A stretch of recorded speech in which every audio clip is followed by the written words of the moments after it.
Four Seasons Lane, our road. Brad, where are you? I'm at 236 Shrewsbury Drive in Murfreesboro, Blackman community. You're looking a little rough. You planning on getting that hairdo taken care of? Well, I hadn't been shaving, hadn't got my hair cut. I can't cut my hair, but I decided I'm not shaving anymore until this quarantine is lifted. Brad. I'm going on a stance. Brad. Nope, you can't talk me out of it. It's Monday. Monday, the quarantine is lifted. No, today's Friday. Today's Friday. You got 3 more days. What do you mean? The quarantine is being lifted. When? Monday? Monday. Oh, We're phasing in. It worked. Can't believe it. It worked. That's awesome. That's kind of like standing on the top of a building to pray for your team to make the playoffs. I have tried that and it don't work. Yeah, it didn't. Speaking of your teams and things like that, I don't know about you. I didn't pay attention to the Raiders, but the Falcons picked that cornerback from Clemson that got beat the entire national championship game. They just threw the ball over his head constantly all day long. What a terrible pick. Well, he won a few games before that. I don't know. I always wonder with some of these draft picks you see, just what do they know or what do they see that I don't know? The Titans drafted a house in the first round. 6'6", 350. I mean, that guy, he's a house. It's a house. Yes, it is. He's not standing down on the corner, that's for sure. No. No. They said when they interviewed him, they did like a Zoom meeting for his interview with the Titans. Yeah. And he stood up and totally blocked out the sun. He was like the bad moon arising. The eclipse. They said, look, we got to have this guy. He was born on the bayou. I mean, he was just like literally. They said he was everything that they were looking for, and they feel like they got a midnight special when they drafted him. Well, it seems like a very fortunate son. Yeah. His mom Mary, she's very proud. She's proud Mary. Well, don't mind me. I'm just over here looking out my back door. Well, let's get on to this traveling band. Knock them all out in one whack. All right, I think we hit them all. They're all gone. All right, name that band. Look up. We didn't even look up. They were all gone. My phone, I've got technical difficulties down here in Smithville. I'm about 10 minutes from the lake, Brad. I may not come back today. Well, I would understand. If anybody has a boat. Anybody? Boat? There's actually one over here. Big pontoon boat. Well, I would have to drive back to Murfreesboro to drive back to Smithville, so that's not going to happen. Yeah, ain't happening. But good internet right here where I'm at, Yep. but just some technical difficulties. All right, 3 things that top 3 things are things you want to remain from the quarantine. Now that the quarantine is going to be phased out a little bit. And look, guys, we're not making fun of the quarantine. We're not trying to make light of the coronavirus or anything like that. A lot of people are gotten sick, but there's a lot of people that are hurting from being locked in too. Oh yeah. So, and a lot of these businesses may not ever recover. So we're trying to help people out. Yeah. So during all this, there were some new norms that came, and it'd be nice to get back to the old norm. But there's some good stuff that came from it. So that's what we're doing. Is what are some things that you started doing or that you liked about the quarantine that you plan to keep going to or doing once things do open back up? All right, so let's go ahead and hit your listing that you're at, and then we'll do this. Tell us about that house. You are looking at 236 Shrewsbury Drive in Murfreesboro, in the Blackman area. Very easy access to I-24, Veterans Parkway, or Medical Center Parkway, Avenue Mall, tons of amenities.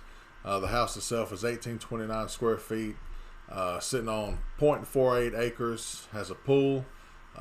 Kids little play area if you want one. If not, we can get it gone. Beautiful little screened in patio. Lots to see, lots to love. Open kitchen, a tile backsplash, wood flooring, and the list goes on. And it's in a lovely community, a lot of neighborly neighbors. And it's on the market at $279,997. You could probably ride a bike to the avenue, I would think. Oh yeah. Yeah. And it's a good, decently spread out neighborhood, and lots of different roads you could take. But this one sits on a cul-de-sac, so there's not a whole lot of through traffic at all. That's cool. Yeah. Well, like I said, I'm in Smithville. I'm at 991 Four Seasons Road in Smithville. This is an up and coming listing. It should hit middle to end of next week. It's about a 1,200 square foot house. Got a good amount of about an acre lot. Got a little pole barn. I'll call it a pole carport. And it's gonna be listed at 124.9, 3 bedroom, 1 bath home, 10 minutes from the lake. And shoot, how can you beat that? If you're somebody that wants to live close to the lake, brick home, less than $130,000. So it sounds like a plan. Sounds good. If you're watching, let us know you're watching. Say hello. Yeah, because we don't know. We don't know. Hit like, share. When we're in the Century 21 Right Realty Studios, the screen tells us so-and-so's watching and we can give you a shout-out. But currently, we cannot do that. So please give us a shout-out on the thing. Tell us you're there. Tell us what you think those top 3 new norms coming out of this are going to be. And just say hello. Yeah. All right, so top 3 things you want to remain from the quarantine, Brad. Number 3. All right, so I don't know in order. I'd have to think a little more, but I do like how it seems to be more this year than ever. I see people out in the neighborhood standing in the driveways talking. Of course, 6 foot between them, but a lot more people seem to be out, and I think it's obviously parks are closed, restaurants are closed. Very Leave It to Beaverish. Yeah, a lot of people out, a lot of people walking, riding bikes, walking dogs, and talking. And I think that's cool. Neighborhoods, it's always good to have some interaction in your own neighborhood. I agree. Hope that stays. I've noticed that as well in my neighborhood. I've always had people walking around and kids like biking around, but now you're having like whole families walking around and whole families biking and walking their dogs and things like that. So yeah, I agree with that one. That was going to be on my list. Number 2. Shoot, well, I'll have to think on number 2. Go ahead with yours. I had a thought and it just completely lost my mind. Brad? Hello? Brad? Hello? Oh, there you are. Okay. All right, number 2 is the food trucks coming into neighborhoods. I mean, all these restaurants that are in town, these small businesses, they adapted really, really quick and started delivering foods in bulk to neighborhoods, delivering directly to doors. Again, it kind of goes back to that neighborhood camaraderie you were just talking about everybody in the neighborhood kind of going over to that food truck and getting their food from the food truck. So I like that a lot. Yeah, I love that. I'll give that my number 2 for sure. So it's made people communicate more, and just enjoying. Everybody gathers around food, so that's a cool thing there. All right, so my number 1 is just without as many places to go, the boys have come out to the house a lot more, and I've had the whole family together a whole lot more than normal, and I really like that. So hopefully I'm not too boring for them, and they'll be coming around a little more than they usually do. But it's early 20s. It's hard to get them home sometimes, so that's been fun. That's great. Yeah. That's great. Number 1, traffic. I want this traffic to remain forever. I know we have somebody that is running for office currently in Murfreesboro that said we don't have a traffic problem. I don't know if he was like seeing the future or what, but there's no traffic now. He was talking about since March. Yeah, he said it in February, but it was about March. But man, this is like old Murfreesboro right here. This is what traffic used to be like. You could get to any place in Murfreesboro within 10 or 15 minutes. Now it's like that again. Yeah. Until Monday. Right. I don't mean to brag, but I got from the crossroads of Jefferson Pike to Old Fort Parkway in under an hour at 4 o'clock. So it takes me an hour to leave the office to go to the Cason Lane. Right. Yeah, looking at the map, it's like, 1.5 mile away? And there's no good way. They're like every direction. There's traffic going that way. There's no fast way. No. But as of right now, you can do it in 12 minutes. I've done it several times. Yep. So Scott Moore agrees with the traffic. Thanks for watching. Thanks, Miss Marsha Fowler, for watching, and Miles Watts, Milestone Home Inspection. So you've got a way to talk to people now. I still can't see them where I'm at in Smithville. Oh, okay. Yeah, internet's a little slow out there. But there's a lake. There is a lake. There's a lake. Even trade. All right, Brad, you called me earlier and you said you wanted to go over like the lockdown through the eyes of your 10-year-old. Yeah. So I had I've been talking to him some, just he's real cool to talk to. Has a good perspective, and so I asked him what he thought about all this lockdown, just to kind of see what it's like through a 10-year-old's eyes. And I said, "What are some things that you've learned from this?" And he says, "Well, I've learned that masks, they say, don't protect you from the virus, yet everyone needs to wear a mask." I said, "Huh, it is true. You do get conflicting info on that." I said, "What else?" He says, "All the stores are closed except for the ones that are still open." I said, "Well, that's true. Yeah. I don't know how they deemed some essential and some not. I think they're all essential, but again, that's just mixed signals we're getting." And then the one that really got me was, you can play and ride bikes out in the street, but you cannot play or ride bikes in parks where you're spread out more. And I thought, there you go. So the mayor of Murfreesboro last night in his weekly update, I don't know how many people watched that. It's really informative. If you haven't, plan on watching his weekly updates. They are very informative. But last night he was talking about all the things that were being open back up or closing, and he goes, "Well, fields are open." And so some guy wrote in and asked, "Well, when can baseball start practice?" He goes, "I never said baseball fields are open." He goes, "I literally said fields are open. You can go play in a field." At your cousin's farm. Yeah. That's like, funny. Is that, wonder when like Kids Castle and those parks, because they're pretty spread out. That's being announced today. I'm expecting that to be part of phase 1. Yeah. So I don't know if Kids Castle itself, because of all the handling and the close quarters, but there's a lot of fields around there in the Greenway itself. So we talk about dumb laws all the time, and so I've got a lot of friends that own restaurants, and part of this thing that they can now open at 50% capacity, which I'm going to bet that a lot of restaurants do not open at 50% capacity.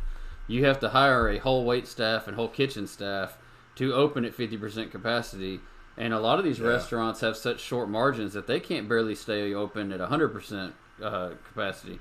So I'm going to say a lot of that. But the stupid law that come out of this, that no restaurants can have music. Yeah. Does music spread the disease? I mean, okay, you can open up your restaurant, but if you play music, you're shutting down. Is this like Footloose? The music like kills people? I mean, what are we talking about here? I want to see you dance. Start a dance revolution. I'm gonna start dancing in the restaurants Monday, but in the music in my own head. What if a patron brings a Bluetooth speaker and like sits it on the table and plays their own music? There you go. Is that banned? We'll see. Try it out and see what they do. I don't know. I want to know why music is banned. I could understand if they said live music was banned, and that, I mean, you could say, well, a band will bring more people, yada yada yada, but music is banned. It said music. I was thinking live music. No, it said music. It didn't say live music. So basically, if you go to the Mexican restaurant, there's no mariachi music. That's part of it. This is one of those beauty. This is one of those stupid things about government interference that we come up with stupid things like this. Look, you can open up your restaurant, but don't play any music. Music is bad. No telling. And like every time I hear a trumpet or an accordion, I just get so hungry I can't stand it. So they got to have some mariachi music playing back there. So Brad, let's talk about cocaine hippos. Okay, you have my attention. All right, so the news story you can't believe today comes out of Colombia. And not South Carolina. Colombia down there in South America. And Pablo Escobar had a zoo at his compound. Of course. Which his prized possessions were 4 hippos that he had imported from Africa through the black market. Which today would be the dark web, which we haven't found yet. We're still looking for it. Yeah, we're told it's there, though. We're told it's there. We can't find the black market. So when he died or got killed, the Colombian government just let the hippos loose into the Colombian rainforest. Well, for the past 30 years, they've been talking about how they have to round these hippos up, that they put people in danger, they're killing the ecosystem, and all that stuff. But now, breaking news, the hippos, there's now 80 hippos because the 4 hippos just kept mating and they fell in love with each other and they liked each other real well, and now there's more hippos. All right, okay. And the 80 hippos they're saying are correcting the Colombian ecosystem from human interference because they're taking the place of what used to be woolly mammoths, giant llamas, and a couple other animals that's in Spanish that I don't understand. Llamas are big enough. How big is a giant llama? I don't know. I don't know what a giant llama is. But think about a woolly mammoth. That's what, 2 times bigger than an elephant? Yeah, it's a big and thing. So they're saying the hippos are actually correcting the ecosystem in Colombia. So cocaine hippos are good. Yeah. That's the moral of the story. Yeah. Okay, well, there you go. Cocaine hippos are good. Cocaine bad, hippos good. Cocaine hippos good. I'll take your word for it. That's what this says. There you go. All right. Thanks, Christina Langley and Jamie Elin Fowler for watching. Thank you. All right, so I guess that's it for the day. Yep. In Murfreesboro, we get to be live from our own studio, Brad. Hey, that'd be nice. No more going That'd be out. nice. Maybe I can get my hair cut on Monday. I'm going to have a mullet here soon. And then I'm going to have to start listening to, like, Billy Ray Cyrus and stuff. I don't have an achy, breaky heart. Well, if you do, you don't want to break it. Yeah. Nobody named our artist today. We hit it all just talking about the Titans draft pick. Yep. So, Yeah, we knocked that out pretty quick. all right. I'm out. I got to go from Smithville to Shelbyville. Brad, you have fun over in Shrewsbury. Hope you have good luck this weekend with it. If you have any real estate needs, you give us a call, 615-895-9710, and we will be back on Monday. Out.